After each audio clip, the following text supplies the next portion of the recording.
All right, this is a Las Vegas Sun podcast, The Rebel Room. I'm Ray Brewer alongside Mike Grimala. We're all geeked up. UNLV basketball has won 10 of 11 games, beat San Diego State last night. Hallelujah.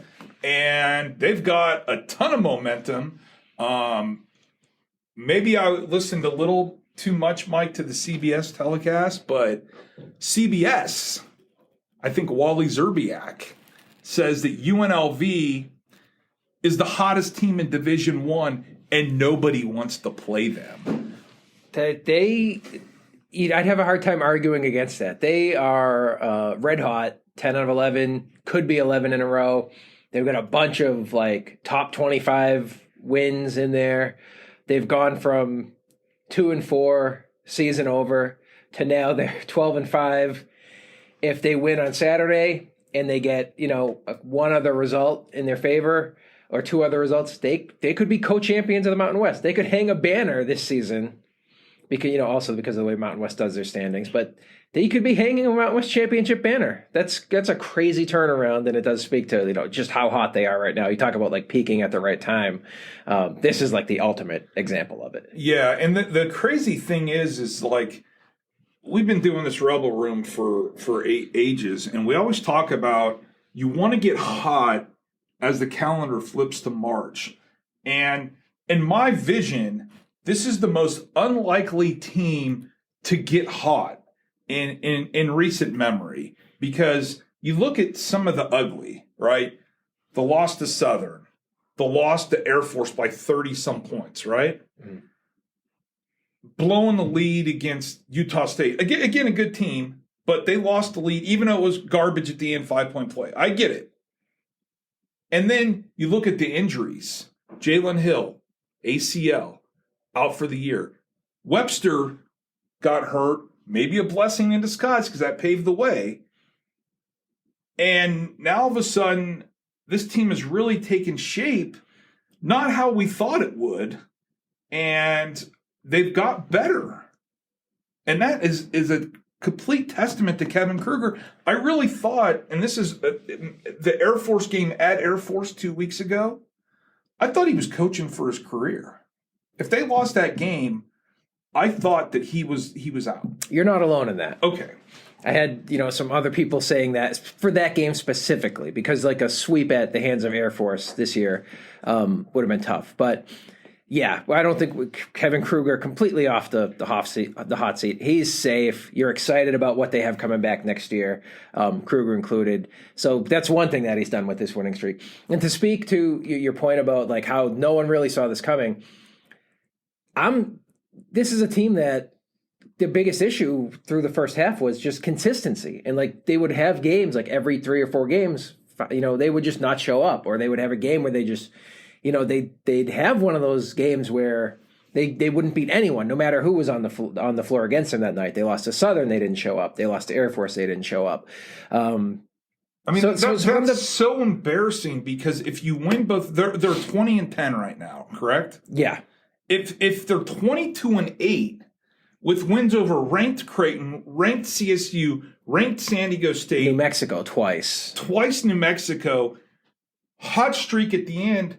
We're talking tournament. It reminds me of Tony Sanchez losing to Howard and falling short of a bowl game by 1 win. If you flip those 2 games, I think they're definitely in the bubble conversation, probably in the tournament as of now. You flip one of them, just one of them, and you can still go into this final week thinking there's still a path for us to be an at-large team.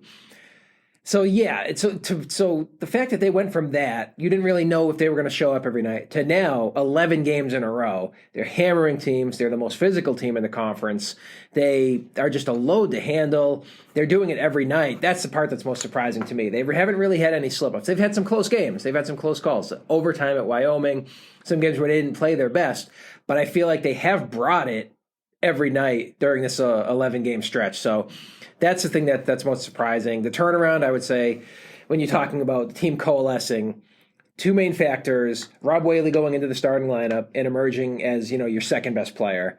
And just being so physical. There are just so many teams that cannot handle him. Offensive, defensive. He went up against Jaden Ledee, who might be the Mountain West Player of the Year last night. completely erased him. 2 of 12 from the field, could not get anything going. Rob Whaley completely erased San Diego State's best player. And then the other thing is Luis Rodriguez, who for the first part of the season, I thought, playing a little bit out of shape, not as quick as he was last year. Defensively, he slipped. Couldn't make a shot to save his life. Let's be honest. He's still inconsistent shooting the ball. He'll make some big ones, and you're always happy for that. But he has blown up defensive. Like, he got in shape. He is a complete live wire on the floor. Like, he is playing great defensively, loose balls, energy, attitude. He's all over the floor. His plus minus is through the roof. He might be their most impactful player overall. So, like, those are the two guys that have taken them from 2-4 to 12-5. And then DJ Thomas, who has been good all season. He's been the one guy who's just been, like, steady, consistent, great player, all Mountain West caliber. He's going to be the freshman of the year. He's their go-to guy. He's hitting big shots. He's not going to hit all of them, but he's making enough of them. He is the guy that they need at the end of games. So all those factors combined with they've really solidified their style of play. They are just really difficult for opponents to handle. Okay, so you used the word a path. Is there, so they're 20-10, they play at Reno Saturday. Is there a path to the NCAA tournament? So, as an at-large team, you're talking. Yeah, because they're not, they got to win 3 to win the tournament. Quarterfinals, semifinals, and finals. They're out of the playing game. Does that hurt them? Where they could have picked up an extra win in a playing game. That's what I'm going to say. And made it to the finals and then said, okay, we beat Reno. We made it to the finals. We're 23-11. And we lost a close one to maybe, say, San Diego State, who was in the championship game. And who we beat a week ago. Yeah. So I say two things working against them to be an at-large team. One is that every Mountain West game played at the Thomas & Mack Center in that tournament is by the net ratings, considered a home game for UNLV. So they're not... Even the tournament? Even Mountain West tournament, considered a home game. So not even neutral. So it's... which is odd because they're going to have less fans there. Yes. Okay. So it's going to knock them down from... So it could knock like a potential quad 1 win down to like a quad 2 or something like that. The other thing is that they've won so much that if they win at Reno on Saturday, they're probably going to finish, second in the conference. And that's going to give them, so not only do you get the bye, but by getting out of that, if you're in that 4-5 game, you're playing a quad 1 caliber team in that quarterfinal round. By elevating yourself to the number 2, you're now going to play, Wyoming or San Jose State in that quarterfinal game, or whatever team comes out of like the bottom of the bracket. It could end up being like a... Which is great. There's still, the two teams that are going to be below that cut line are like if it's New Mexico 6 and Colorado State 7. If you're like you're going to be 3, so you're going to play like the 9th team. It's going to be 11-10, and you're going to get to or you're going to play the winner of that like 8-9 game or whatever. However, being automatically in the quarters gives you a great path to win the tournament overall, because then you only get to win 2 tough games. Correct. So I think at large, it'll be really tough for the math. They'd have to like really thread the needle. I don't think it's going to happen mathematically, but you definitely want them to win on Saturday. They could be co-champions of the league if they do that. And if Utah State loses one of their final 2 games, and they close up with New Mexico at home, so that's a game they could potentially drop. And then you're the co-champs. You get to hang a banner for this season. And then you only have to win 2 tough games to win the Mountain West tournament. So the way they're playing right now, I'm not counting them out of anything. They might be favored in that quarterfinal and semifinal game, depending on the matchups. I've always said the only team I don't think they could beat is San Diego State. That's what I've said all season too. That was the one team. They lost to Utah State in their one meeting, but they proved they could beat them because they played close. They had the game all but wrapped up. San Diego State's the one team. I'm also bracing for them to get destroyed by Reno on Saturday. You think? You don't understand, Mike. You're not from here. Okay. I'm not. Okay. The people in Reno, they don't got anything else going on. It's hell up there. Literally. Dude, have you seen the weather? 6 feet of snow. I have. It's dude, I'm sorry you got to go up there. Did you get into the Grand Sierra? I did not. Oh, my gosh. That's all. It was a little pricey for this weekend. Okay, it was even awful. So I just feel that Reno, it's going to be standing room only. It'll be some kind of blue out or blackout or whatever. And, this is all they got. This is Super Bowl Sunday for the people in Reno because they are such our little brother that they want to kick our tails, right? Mm-hmm. And they're going to show up, and the game's been circled on calendars. Grandma's going to have a watch party. So, no, I don't want not to interrupt you, but they're also, they're 12-5 as well. So let's say we're recording this on Wednesday afternoon. If for some reason Utah State goes out tonight, Wednesday night, and loses at San Jose State, and all those teams are 12, those three teams are 12-5, UNLV, UNR, and Utah State. Then this UNLV UNR game is for the Mountain West Championship. Yeah. All of a sudden. So that if that happened, that's depending on this Utah State result tonight. But so these stakes are high for UNR as well. Like this is a monumental matchup for these two teams. I don't know if they've played a bigger game in basketball, in regards to like standings, championships, that kind of thing. So yeah, the crowd is going to be crazy. It's already sold out. Yeah, Steve Alford drives me crazy, right? I just historically we have the vision of Steve Alford waving the net at the Mountain West tournament here, right? Is that fair to say? He enjoys doing that. Like that he reveled in being able to do that. I had to Google this, but I remember, as a kid growing up and UNR at the time was like a lower tier school. Like I think they were D2 at the time or Big Sky or whatever they were. They played like JC teams in the off season. And Sonny Allen used to always try to come in and beat Tark, and Tark would kick his tail in. Mm-hmm. And I love that. And then there were some guys from Vegas that went up there and had great careers. Like Kevin Soares, who was the point guard on Gorman's state championship team in the 80s. He coaches here now, right? Yeah, he's the coach of Liberty. He was DJ Thomas's coach. He is like the best player in Reno history.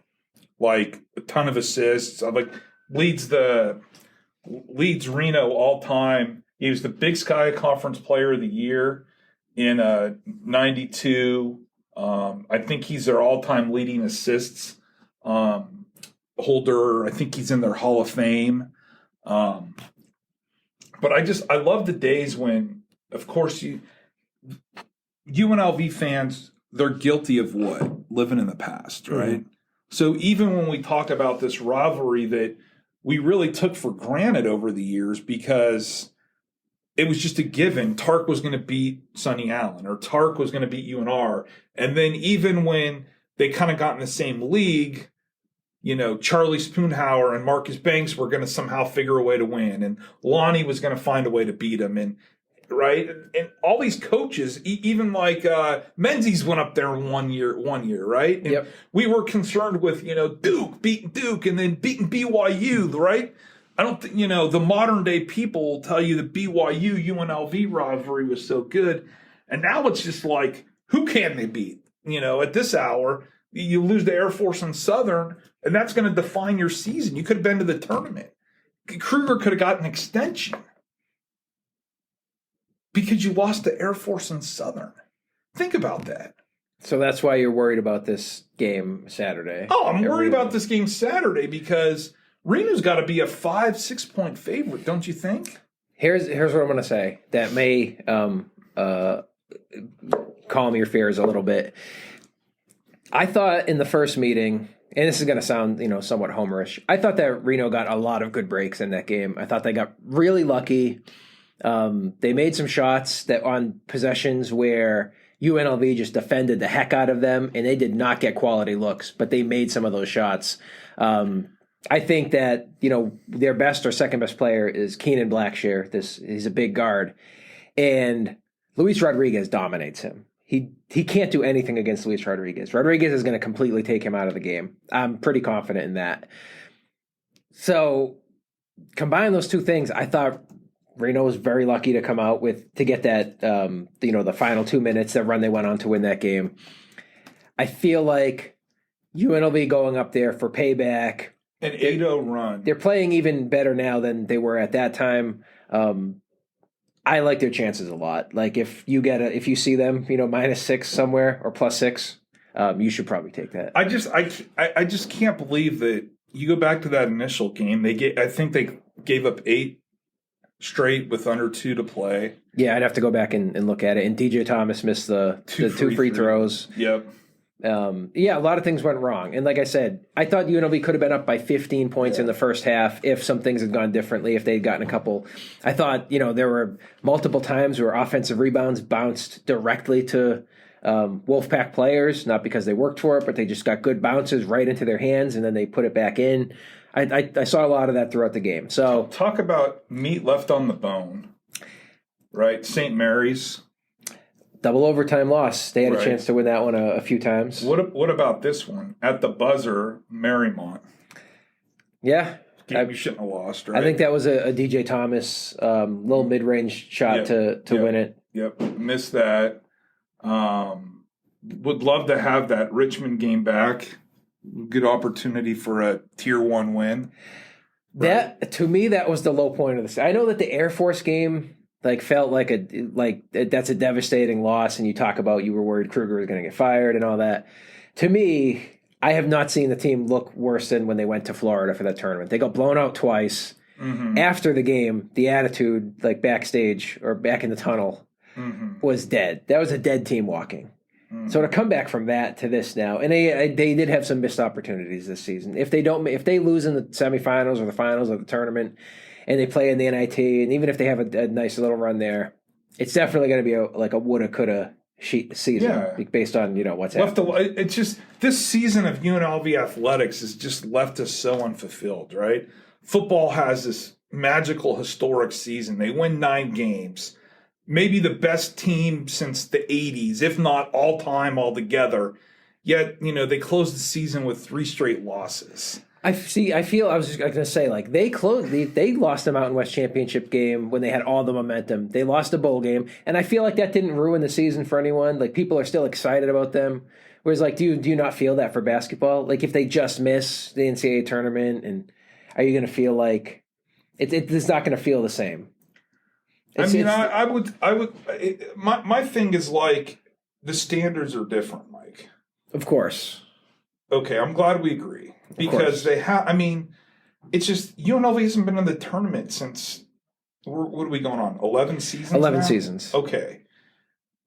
This is UNLV basketball. This isn't football that's never had back-to-back bowl appearances. This isn't, football who has, 2-win seasons and is losing to Southern Utah or Howard. This is 3 Final Fours in 5 years. There's a certain standard, right? This is Thomas and Mack Center, a great arena. This is Larry Johnson, first-round draft, first pick overall. Anthony Bennett, first pick overall. I know he didn't pan out, but still, first pick overall. Developed right here at UNLV at the Mendenhall Center. Mm-hmm. This is Greg Anthony and Mark Wade and Armin the Hammer Gilliam. And we're sitting here losing to Southern and Air Force and saying, okay, well, they might get into the NIT, and God, we got to be feeling great about ourselves because, it's been 11 years, but year 12, it could flip because we've got DJ Thomas and whomever else hopefully queued up to run it back, right? No, I'm sorry, and I'm usually Mr. Positive. Our roles are reversed, but it's dude, I'm 48 years old. I'd like to go to some casino or party and watch my alma mater on television during the NCAA tournament. I'd like to sit next to you at the game, right? I just think eventually you got to get in.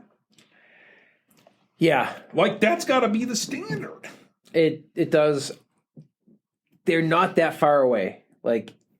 If they can go up to UNR on Saturday and win that game, you are very close to the NCAA tournament. Because like I said, you're going to get that quarterfinal game. You should be able to handle yourself. And then you basically got 2. You're going to have to win. beat two contenders to get there. And you've shown that you can beat anyone in the conference. So, yeah, Saturday, take care of business, which I told you I really like their chances in that game. I don't know. I guess I'm high on them. The one doubt that I had, as I said before, the one doubt that I had was, can they do it every night consistently? Because they weren't that team in the first half. They just had too many lapses of focus and concentration. Like Keelan Boone said after the Air Force game, like, we just took them lightly. We didn't come out ready to play. And they solved it for some. But you firmly expect them to come out and play hard against Reno. I do. Okay, they're not okay. We got to buy. We're locked in. Let's get ready because we got to win 3-3 to get to the dance. If you had asked me, even a week ago or 10 days ago, are you confident that they're going to play? They're going to give you their all every night? I would have said no. I still think they might have one more clunker in them this season. I don't think that's the case anymore. Now I'm willing to say, like, I don't. When they take the floor now, I expect them to play hard, to be focused, to be on point with their assignments. I think they got that all worked out. So I think at this point they are they're playing their best. They're well coached in the sense that I think you can know what to expect from them every night. And that's a compliment to Kevin Kruger. All right. Well, it's a fun time of the year. It's kind of what we build to, March. And we've got live action, so hopefully they get to Friday and people show up because it is in our city. And I think if they were to get to the championship game, that there would be some people that would buy single day tickets. The crowd at the San Diego State game was pretty good. I don't know what the final number was off the top of my head, but it was loud and it was. I assume the shooter missed the shot. What do you mean? Oh, the half court shot. Yeah. Yes, he did. He hit the backboard. He hit the top of the backboard. But okay.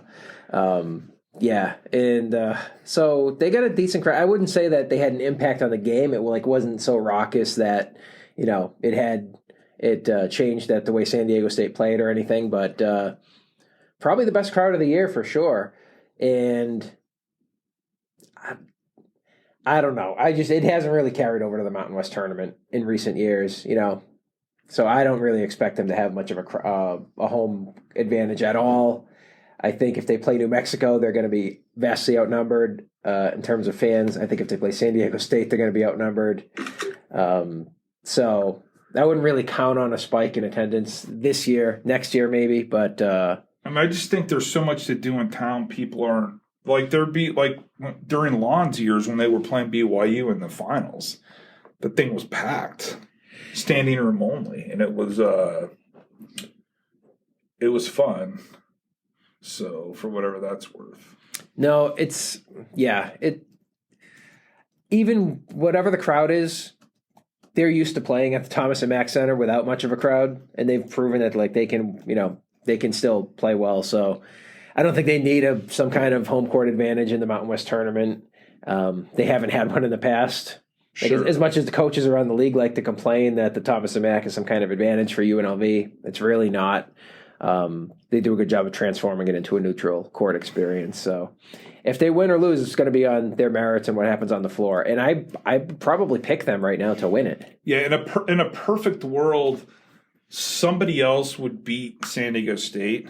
You don't want them again. No. I watched the first game on TV, and I mean, there was times even in the game last night where they couldn't get the ball up the court. That is UNLV's biggest weakness. They only have one ball handler. Yeah, it's DJ Thomas. Could they flash somebody in the middle maybe so we could pass it to him? You can, but San Diego State is good at covering that up, especially when you know that there's only one ball hit. Like the backup point guard is Jackie Johnson. He's not a natural dribbler. Justin Webster's a shooting guard. They try to use him sometimes to bring the ball up, but he has a bad habit of if you pressure him, he gets across half court and then picks up his dribble, and then he gets swarmed and you get a jump ball or it's knocked away. TJ Thomas is really the only guy who can do it. San Diego State, their strategy was clear. We're going to try and wear him out. We're going to pressure him. We'll get the ball, and when we don't get the ball, we'll tire him out for the end of the game. Didn't work out, but I like you'd had a tweet the other day about DJ always looking like he's like getting knocked off his feet or flopping or whatever. Oh yeah, he said that he doesn't really do a lot of that. And then he said in practice, like I don't exaggerate contact because I'm just trying to play. I actually think he just plays straight up and doesn't really get a lot of calls because of that. Well, he gets to the line a lot, so that's good. Now, if you could just more consistently make them, that'd be even better. So you say you don't want San Diego State because they're better than UNLV. In the weakness. What if I told you that, San Diego State probably doesn't want to face UNLV again because in a game and a half of the sample size, Rob Whaley completely dominates their best player and takes him out of the game. So I can guarantee you, over in San Diego State, they're saying we don't want to play UNLV again because. So you're telling me you would rather, if you're Kevin Kruger, you're like, please give me SDSU, a team that has players that are battle tested, making deep tournament runs, over Utah State, a team that we pretty much beat and they got a lucky 5-point play. It's possible. I don't think you're salivating at the opportunity to play any of these teams, but I'm pretty confident that if they faced off again, Kevin Kruger would say, okay, we have a defensive game plan. We can hold them to 65 points or below, and we'll have a really good chance to win. Because San Diego State San Diego State. Okay. We're going to put Whaley on Jaden Ledee. We're going to have Luis Rodriguez covering, on the perimeter. They don't really have anyone that can take advantage of DJ Thomas. They don't have any post-up threats. That Elijah Saunders hit, 4 3-pointers to keep them in that game, really, or that could have been a double-digit win for UNLV. So I think that's they were up 17. They were, and it's crazy to say because the stats don't really show it in the box score, and he came from such humble beginnings this year where he started on the bench and he's a JUCO kid and all that, but I honestly think that Rob Whaley individually has flipped this from a bad matchup, X's and O's wise, for UNLV to an advantageous matchup. I think X's and O's wise, they have the advantage now. UNLV has the upper hand. That's just my opinion. Maybe San Diego State has some kind of solve for it the next time they play to get off that matchup, or Ledee has a different approach. But for now, UNLV is going to win that matchup. Well, surely they're not going to run it out the same way they did last night. Yeah. So, but the question is, the thing they try next, will that be an improvement or will it be even worse? Because Ledee has played one way this season, and that's how he's dominated the conference. So if he tries something else, he's not playing to his strength. So that's the give and take of it. I'm pretty confident that UNLV's got it figured out against San Diego State, X's and O's wise. That doesn't mean they're going to win every time because San Diego State is good. They force turnovers. Their defense is great. But I don't think UNLV has to fear that matchup the way that they have. And I know that they lost 10 in a row in the last 5, and Kruger had never beaten them until yesterday. So I get all that, but I don't think you have to fear them in the tournament anymore. I think they're just one of the 6 teams that could win it, and that's basically where they are to me. Got it. Well, for Mike and Ray, this is a Las Vegas. Wait, you don't want to say? I sort of slipped it in there. I'm going to pick UNLV to win the Mountain West tournament. I think they're the best. You going to make a pick, or are you going to? Michael, I already told you the last time we podcast. Anytime I show any interest in UNLV or we watch the game, they lose, and I'm picking Utah State, San Diego State, or whomever. Let's get together again and do this after Reno, before the conference tournament, and let's see if your pick has changed. Okay, I like that. For Mike, I'm Ray. Thank you.